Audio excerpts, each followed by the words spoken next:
할렐루야. 우리 김설이 자매의 찬양을 하나님께서 기쁘게 받으신 줄로 믿습니다. 오늘 이렇게 10%라도 우리 대면에서 예배드릴 수 있는 시간이 돼서 너무 기쁘고 또 감사한 마음이 있습니다.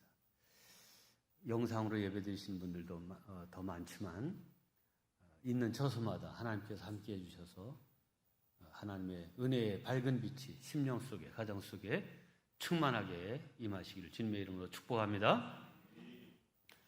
오늘은 8월 15일 우리 민족이 일본의 식민지로부터 해방된 지 76주년이 되는 정확한 그날입니다. 이날은 우리가 해방절이라 이렇게 하지 않고 광복절이라 이렇게 부릅니다. 광복이란 말 그대로 빛을 다시 찾았다는 말입니다.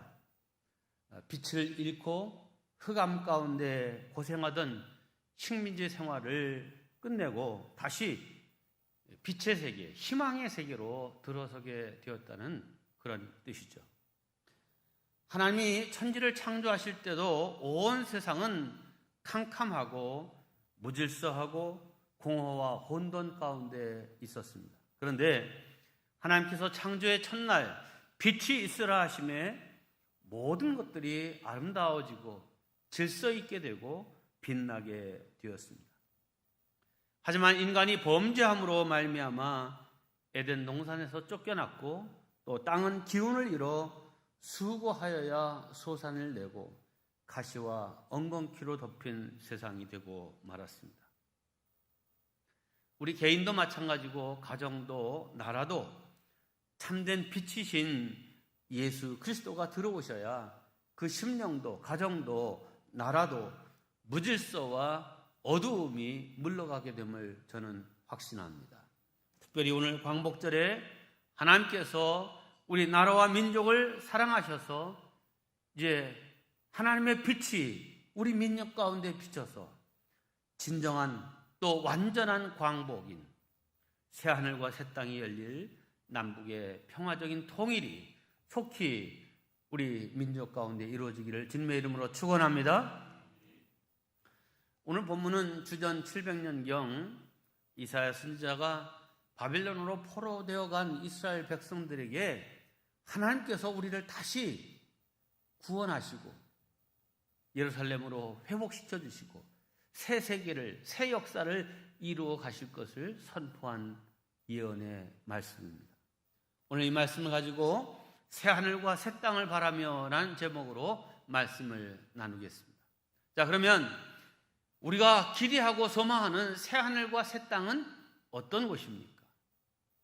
우리가 성경을 펼치면 제일 먼저 만나게 되는 단어가 하늘과 땅이라고 하는 단어입니다. 창세기 1장 1절입니다.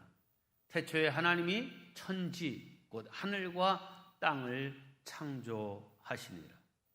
네, 하나님께서 하늘과 땅을 지으셨습니다. 그런데 앞서 말씀드린 대로 사람이 범죄함으로 이 땅이 망가지고 훼손되고 말았습니다. 슬픔과 눈물과 싸움과 죽음이 있는 땅으로 변질되었습니다. 하지만 하나님은 하늘과 땅을 새롭게 하시기를 원하십니다. 그럼 새롭게 한다는 말은 무엇입니까? 시간적으로 새롭게 한다는 말이 아니라 질적으로 새롭게 하신다는 뜻입니다. 하늘과 땅의 내용이 전혀 새로운 것으로 바뀌는 것을 말합니다. 이사야 선지자는 이것을 17절에서 이렇게 말씀합니다. 보라, 내가 새 하늘과 새 땅을 창조하나니.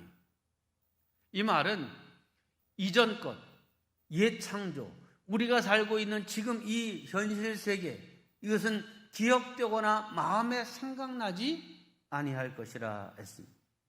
자, 그러니까 하나님이 창조하실 새 하늘과 새 땅은 지금껏 우리가 이 세상에서 살고 알고 경험하고 느끼고 있는 이 세상과는 전혀 다른 새로운 세상을 만드신다는 말씀입니다. 자, 그러니까 이 새 하늘과 새 땅은 과거에 만들어졌던 것들을 새로 고쳐서 우리에게 주시겠다 하는 그런 말씀이 아닙니다.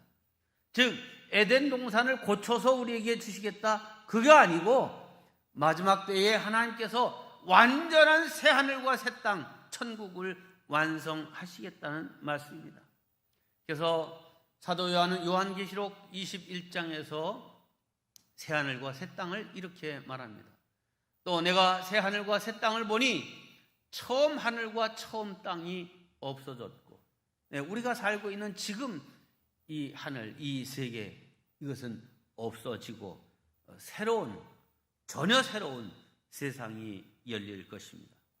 이 새 하늘과 새 땅은 더는 죄의 고통과 사망의 심판이 없는 곳입니다. 한마디로 우리가 기대하는 천국이 완성되는 것입니다. 저와 여러분 모두 이렇게 하나님께서 완성하실 새하늘과 새 땅, 천국을 소망하며 살아야 할 것입니다.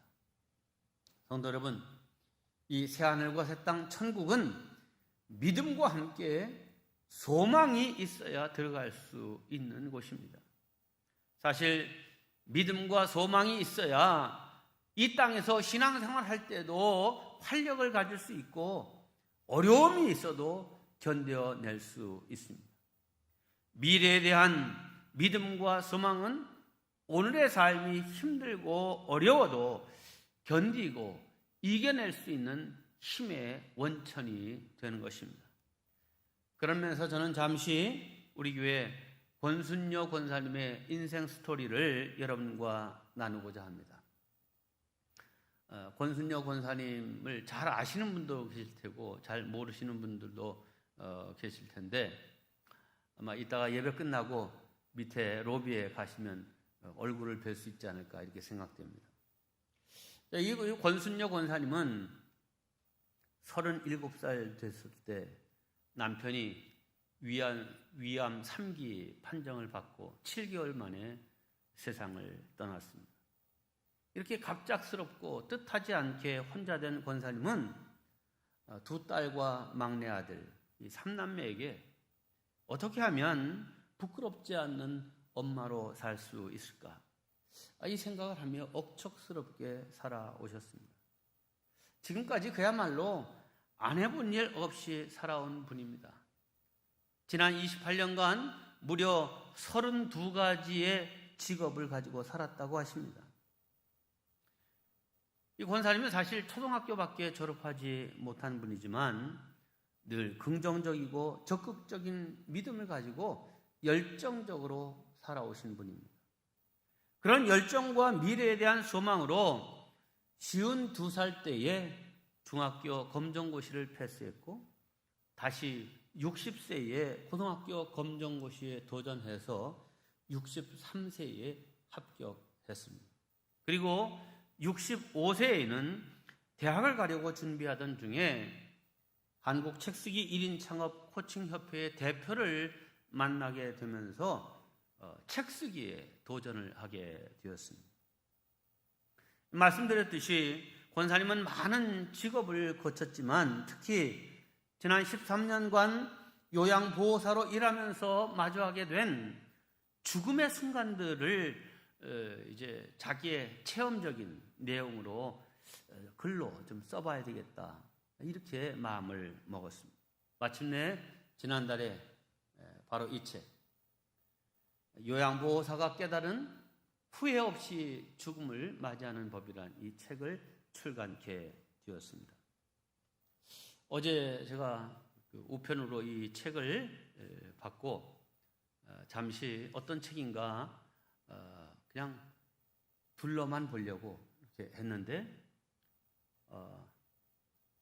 처음 머릿말을 읽기 시작하면서부터 그냥 이 책에 빠져들어가서 순식간에 다 읽게 되었습니다. 특별히 제게 인상 깊은 구절은 이것입니다. 그래, 누가 뭐래도 아무리 바빠도 먹기 싫은 나이지만 그것도 먹어가면서 예쁘게, 멋지게 자부심을 가지고 희망을 저축하면서 살아야 한다. 제가 권사님을 이제 여기 계시네. 여기 앞에서 지금 예배 드리시는데 제가 못 뵀네.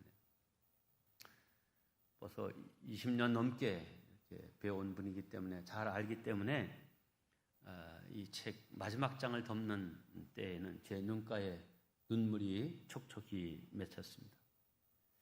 이제 권사님은 세 자녀들을 다 출가시키셔서 8명의 손자, 손녀를 둔 할머니가 되셨습니다. 지금도 끊임없이 새로운 미래를 개척해 가고 계십니다. 저는 상상도 못했는데 이 책을 보니까 우리 권사님이 지금은 이 다세대 주택, 다가구 주택들을 이제 매입해서 그걸 다 리모델링을 해서 다시 팔기도 하고 임대를 주기도 하고 하는 이런 사업을 하고 계십니다. 여러분이면 지금 이 나이에 이런 일을 시작이나 할 수 있겠습니까? 미래에 대해서 긍정과 소망을 가지고 이렇게 나아가는 우리 권사님 모습 참 장하시다. 그동안도 참 애 많이 쓰셨다. 박수를 보내고 싶습니다. 권사님이 책을 10권을 이렇게 교회로 붙여오셨는데 2부 예배 때 이렇게 말씀드렸더니 다 팔리고 아마 한 2-3권 있는 것 같은데 아마 우리 권사님이 좀 많이 보내주세요. 제가 팔아드릴게. 네. 여러분 인생살이에 좀 버겁다, 힘들다 하는 그런 생각이 들고 미래의 전망이 보이지 않는다 하면 이 책 한번 사서 읽으시면 새로운 인생에 대한 용기와 미래에 대한 희망을 갖게 될 것입니다. 저는 이렇게 생각합니다. 이 책에도 권사님의 생애를 다 밝히셨어요. 실패의 내용들, 또 유혹에 넘어왔던 일들, 이런 것들. 우리 권사님의 생애도 물론 실패, 넘어짐 있었습니다. 좌절할 만한 상황에 던져지기도 했습니다. 하지만 권사님께서는 환경이나 여건에 매이거나 굴복하지 않고 내일의 희망을 바라보았기에 인생에서도 승리하셨고 또 이런 책도 내실 수 있었다 생각합니다. 우리 모두 삶의 여건과 환경은 다르지만 인생의 새하늘과 새 땅을 바라보며 소망으로 나아가는 성도들 되시기를 주님의 이름으로 축원합니다. 자, 그러면 왜 우리는 이 새하늘과 새 땅을 바라보고 소망하며 살아야 될까? 그것은 오늘 본문 18절로 25절까지의 이 새하늘과 새 땅에 대해서 묘사하고 있는데 여기에 하나님의 백성들이 누리게 될 행복에 대해서 말씀하고 있습니다. 자, 이 행복이 바로 하나님의 백성들이 새하늘과 새 땅을 바라보고 사모해야 될 이유입니다. 첫째, 그것은 우리가 하나님과 함께 기뻐하는 곳이기 때문입니다. 18절과 19절 말씀을 보면 이렇게 되어 있습니다. 자, 여기 분홍색 글씨는 우리가 하나님이 만들어주신 새하늘과 새 땅, 우리가 들어가 살게 될 그 천국으로 인하여 기뻐하는 내용, 즐거워할 내용이고요. 두 번째는 하나님의 백성인 우리들이 그렇게 기뻐하고 즐거워하며 사는 것을 보시면서 즐거워하시는, 기뻐하시는 하나님, 노란색입니다. 그리고 영원한 그 천국, 새하늘과 새 땅의 세계는 어떤 세계인지를 마지막에 조금 진한 색깔로 표시를 했습니다. 자, 너희는 내가 창조하는 것으로 말미암아 영원히 기뻐하며 즐거워할지니라. 보라, 내가 예루살렘을 즐거운 성으로 창조하며 그 백성을 기쁨으로 삼고 내가 예루살렘을 즐거워하며 나의 백성을 기뻐하리니 우는 소리와 부르짖는 소리가 그 가운데서 다시는 들리지 아니할 것이며. 네. 자, 이 말씀을 보면 하나님으로 인하여 우리가 기뻐하고 우리의 기쁨으로 인하여 하나님이 또 기뻐하시고 다시는 이 땅에서 겪었던 슬픔과 고통, 그것은 없는 이 세상이 새하늘과 새 땅 천국입니다. 자, 그러니 우리가 어찌 그곳을 사모하지 않을 수 있겠습니까? 두 번째, 그곳은 충만한 생명이 주어지는 곳이기 때문입니다. 20절을 보겠습니다. 거기는 날수가 많지 못하여 죽는 어린이와 수완이 차지 못한 노인이 다시는 없을 것이라. 곧 100세에 죽는 자를 젊은이라 하겠고 100세가 못 되어 죽는 자는 저주를 받은 자이리라.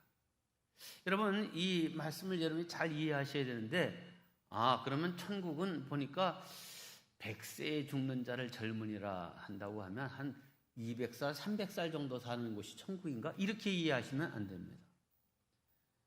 이 천국에 대해서 새하늘과 새 땅에서 이루어질 그 세계를 지금 이스라엘 백성들에게 설명을 하자니까 그냥 영생, 이 말로는 도무지 그 감을 잡을 수가 없기 때문에 이사야가 비유적인 표현으로 이렇게 말하고 있음을 여러분 아셔야 됩니다. 사도 요한은 요한계시록에서 한마디로 새하늘과 새 땅은 영생, 영원히 사는 생명이 주어지는 곳이라 했습니다. 네, 그곳에는 더 이상 죽음이 존재하지 않고 영원한 생명만 있는 곳입니다. 자, 그런데 영원히 계속해서 산다.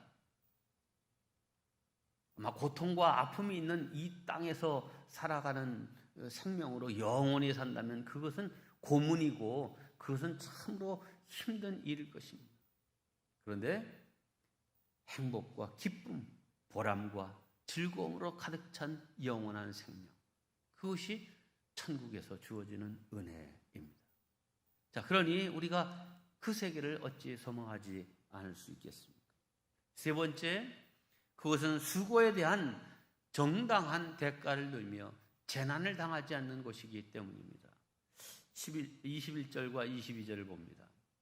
그들이 가옥을 건축하고 그 안에 살겠고 포도나무를 심고 열매를 먹을 것이며 그들이 건축한 데에 타인이 살지 아니할 것이며 그들이 심은 것을 타인이 먹지 아니하리니 이는 내 백성의 수완이 나무의 수완과 같겠고 내가 택한 자가 그 손으로 일한 것을 길이 누릴 것이며.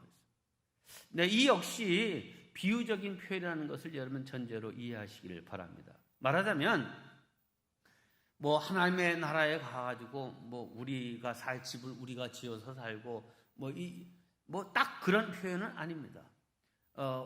어떻게 될 것인지 정확하게 알 수는 없습니다. 그러나 분명히 천국에 가면 아무것도 안 하고 부채질만 하고 가만히 놀고 먹는 그런 곳은 아닙니다.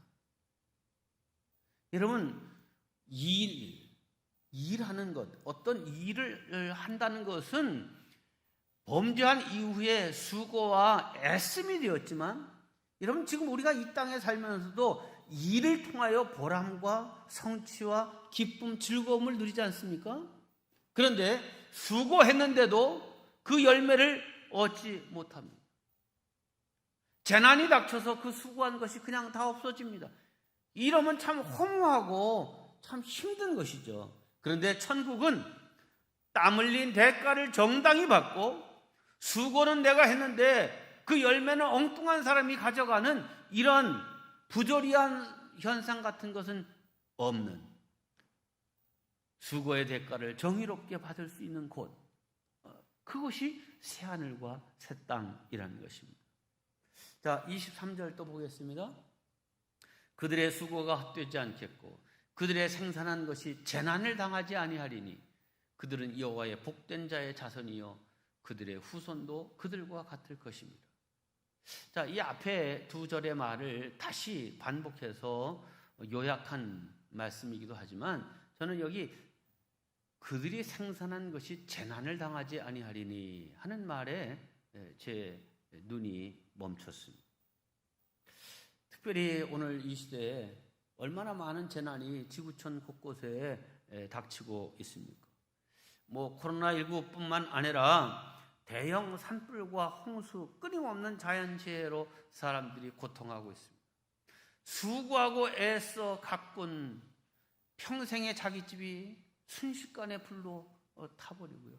인류의 문화유산들이 산불로 위협을 받고 있고요. 또 이 뭐 중국 이 서부 쪽에 엄청난 홍수로 집이 확 쓸려가고 터널에 갇혔던 차가 2, 3천 대가 그냥 수장되는 그런 뉴스 여러분 보셨을 겁니다. 근데 어떤 부인은 여보 침대 밑에 감춰놓은 돈 꼭 챙기세요 라고 마지막 문자를 보냈다는데, 그게 과연 그 수고의 애씀으로 거두고 거기에 잘 침대 밑은 안전하리라 보관했지만 그것이 그 홍수 속에서 잘 지켜졌겠습니까? 그런데 하나님의 나라 새하늘과 새 땅에서는 그런 우리의 수고가 재난으로 날아가는 것이 아니라 정당하게 아름답게 열매를 맺을 것이라 이렇게 말씀하고 있습니다. 자, 그러니 우리가 그것을 어찌 사모하지 않겠습니까? 마지막 네 번째, 그것은 완전한 소통, 완전한 평화가 도래되는 곳이기 때문입니다. 24절 말씀을 보겠습니다. 그들이 부르기 전에 내가 응답하겠고 그들이 말을 마치기 전에 내가 들을 것이며. 자, 이 말을 엄마와 어린 아기의 관계 속에서 한번 생각해 보십시오. 아기가 꼭 배고파야 엄마 밥 줘요, 배고파요 이렇게 해야 엄마가 응답하는 거 아니죠? 아기가 그냥 한번 응애 하기만 해도 얘가 배고플 때가 됐구나, 아유 오줌 쌌나 보구나, 뭔가 불편하구나. 엄마가 다 이 아이의 마음을 읽습니다.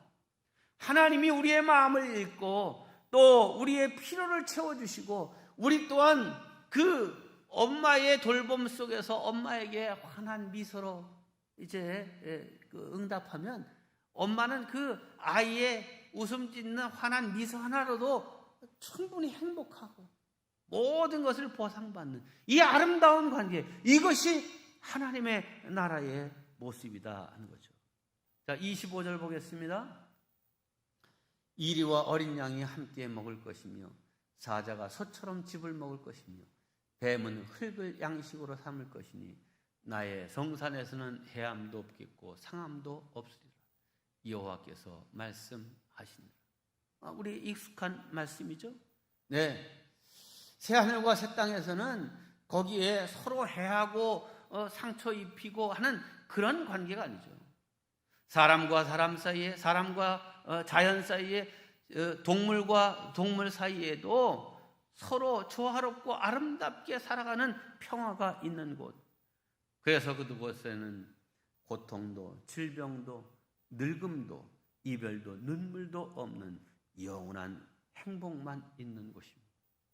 자, 그러니 새하늘과 새 땅 바라보고 우리가 살아야 되지 않겠습니까? 그 세계를 소망하며 살아가는 우리 성도들 되시기를 주님의 이름으로 축원합니다. 자, 그러면 누가 이 새하늘과 새 땅 여기에 들어갈 수 있고 또 어떤 자세로 우리가 준비해야 되겠습니까? 이사야 선지자는 우리가 읽지 않았지만 먼저 1절부터 12절 사이에서 하나님의 나라에 들어갈 수 없는 사람들을 이야기합니다. 첫째, 자기 생각을 따라 옳지 않은 길을 걸어가는 패역한 백성들, 천국에 들어갈 자격 없다 말합니다. 두 번째, 바른 예배를 드리지 못하는 사람들, 우상 숭배자들, 천국에 들어갈 수 없다. 셋째, 하나님이 불러도 대답하지 않고 말하여도 듣지 아니하고 하나님의 눈에 악을 행한 자들, 새하늘과 새 땅의 백성 될 수 없다. 아니, 하나님이 언제 우리를 불렀고 언제 말씀하셨습니까? 난 듣지 못했는데요. 이렇게 얘기할 수 없습니다. 하나님께서 우리의 양심을 통하여서도 음성을 들려주시고 주의 종들을 통하여 구체적으로 말씀하여 들려주시기도 하고 때로는 어떤 사건과 혹은 대자연을 바라보면서 그 속에서 말씀하시는 하나님의 음성을 우리가 듣습니다.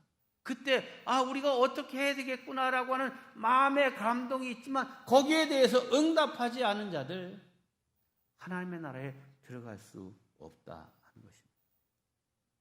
자, 이어서 그러면 하나님의 나라에 들어갈 사람들은 누군가에 대해서 여기 말씀합니다. 간단하죠? 하나님을 찾은 백성들. 하나님의 종들, 이들이 천국 백성이 될 것이다 하는 것입니다.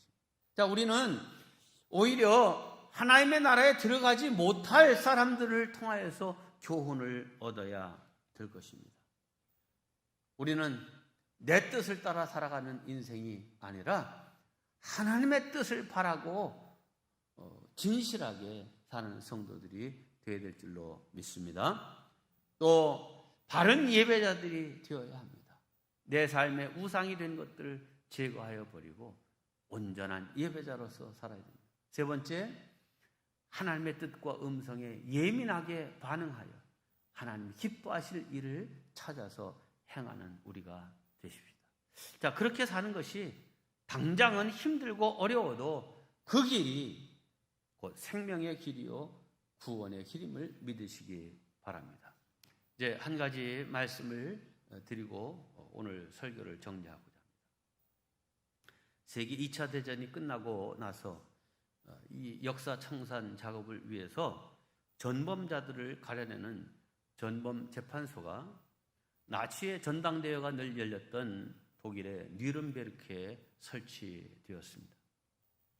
히틀러 치하에서 무수하게 사람을 죽였던, 특별히 유대인들을 학살했던 사람들, 부정부패자들이 법정으로 불려나와 재판을 받게 되었습니다. 그때 피고로 나왔던 사람의 한 증언이 참으로 인상적입니다. 이렇게 증언합니다. 만약에 내가 1945년 5월 4일에 나치가 망해 전쟁이 끝나고 새날이 올 줄 알았던들, 이쪽 동양에서는 8월 15일 날 일본이 항복하고 우리 민족이 해방됐지만요, 유럽 쪽에서는 나치 히틀러가 항복한 날이 5월 4일입니다. 그래서 이 5월 4일에 나치가 망하고 전쟁이 끝나고 새 세상이 올 줄 알았던들 어찌 내가 유대인 학살에 가담했겠습니까? 나는 정말 몰랐습니다. 나치의 세상은 영원하지 이렇게 짧고 허무하게 끝나리라는 것은 상상도 안 했습니다.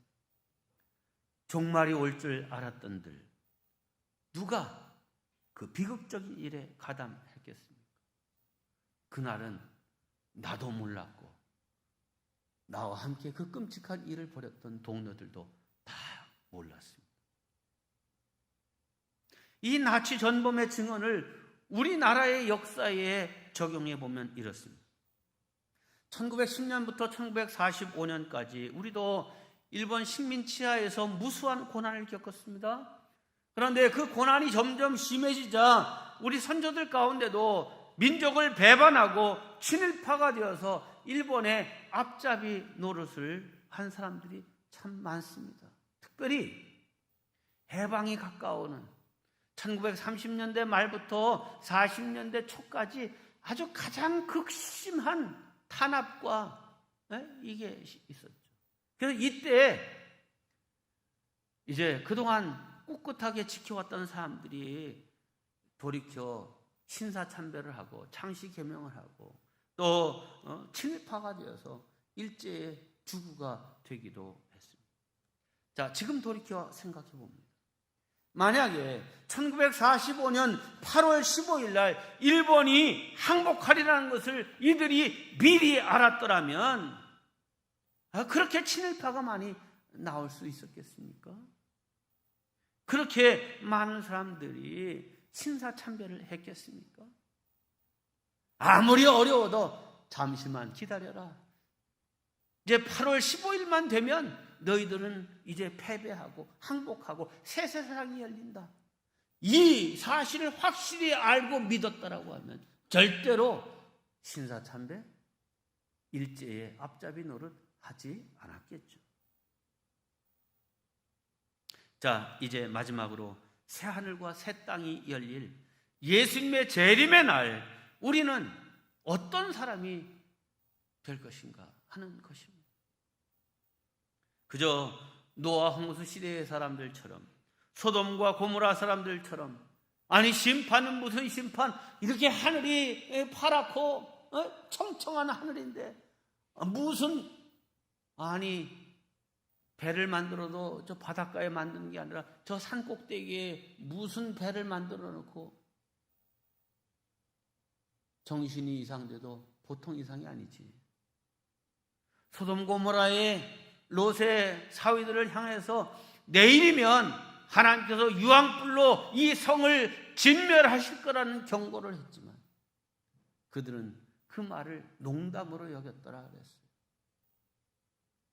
여러분, 종말의 날이, 우리 예수님의 재림의 날이 분명히 올 것을 확실히 알고 믿었더라면 오늘 우리의 삶의 모습이 지금과 같은 모습으로 그냥 살 것입니까? 아니면 정신 차리고 우리의 삶의 계획과 모습을 전혀 달리 하실 것입니까? 사랑하는 성도 여러분, 하나님의 나라는 도적같이 올 것입니다. 미처 준비하지 못하고 대비하고 있지 않을 때 호련히 찾아올 것입니다. 그러므로 우리는 깨어 기다리고 바른 믿음으로 살아야 할 것입니다. 이 세상, 겉은 화려하지만 속은 썩고 있는 이 세상에 소망을 두지 말고 새 하늘과 새 땅을 바라보고 소망하며 살다 마침내 그곳에 들어가서 영원한 행복을 누리며 사는 저와 여러분 되시기를 주님의 이름으로 축원합니다. 이 시간 오늘 말씀을 마음에 새기면서 잠시 기도하는 시간을 갖기 원합니다. 말씀을 듣는 가운데 깨달은 말씀, 새 결심을 하게 된 말씀, 헌신케 한 말씀을 붙잡고 주여 나로 그렇게 살게 하옵소서. 함께 기도하겠습니다. 하나님 아버지, 우리를 천국 백성 삼아주셨건만 우리는 여전히 땅에 속한 사람으로 땅의 생각, 땅의 것들만 바라보고 살아가는 어리석음을 범하고 있지는 아니합니까? 하나님, 우리를 깨워 다시 하늘의 소망을 바라보게 하시고 믿음으로 나아가는 자들로 인도하여 주시옵소서. 그래서 하나님 기뻐하시는 삶을 사모하며 살아가는 우리 되도록 주여 도와 주시옵소서. 큰 영광 받아 주소서. 하나님의 나라 천국 백성 되기에 합당한 우리 모두 되도록 주님 도와 주시옵소서. 그렇게 실 줄 믿사옵고 예수님의 이름으로 아멘.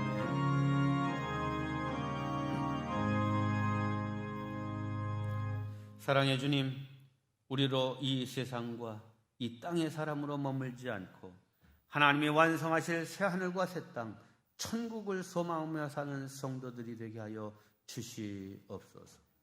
세상 사람들이 뭐라 하든 심판의 날 주님이 재림하시어 역사와 세상을 새롭게 하실 날이 점점 가까이 다가옴을 느끼고 있습니다. 하나님의 뜻을 따라 바르고 진실하게 사는 성도들이 되게 하시고 내 삶에 우상이 된 것들을 제하여 버리고 바른 예배자들이 되게 하여 주시옵소서. 또 하나님의 뜻과 음성에 예민하게 반응하며 하나님이 기뻐하실 일을 찾아서 행하는 자들 되게 도와 주시옵소서. 우리를 천국으로 인도하기를 원하시는 예수 그리스도의 이름으로 기도하옵나이다. 아멘.